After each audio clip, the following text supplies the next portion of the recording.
Mr. Bloom has 2 minutes.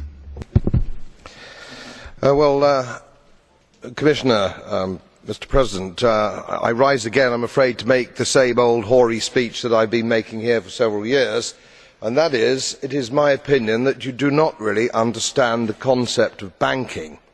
All the banks are broke.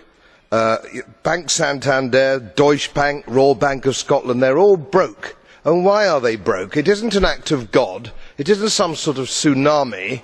They're broke because we have a system called fractional reserve banking, which means that banks can lend money that they don't actually have. It's a criminal scandal, and it's been going on for too long.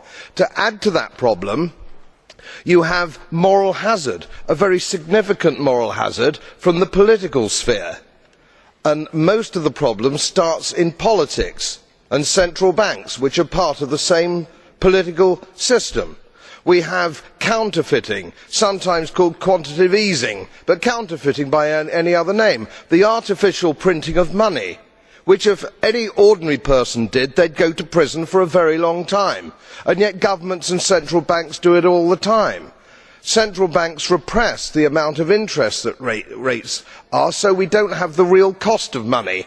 And yet we blame the real retail banks for manipulating LIBOR. The sheer effrontery of this is quite astonishing. It's central banks that manipulate interest rates, Commissioner. And plus, underneath all this, we talk loosely, in a rather cavalier fashion, do we not, about deposit guarantees.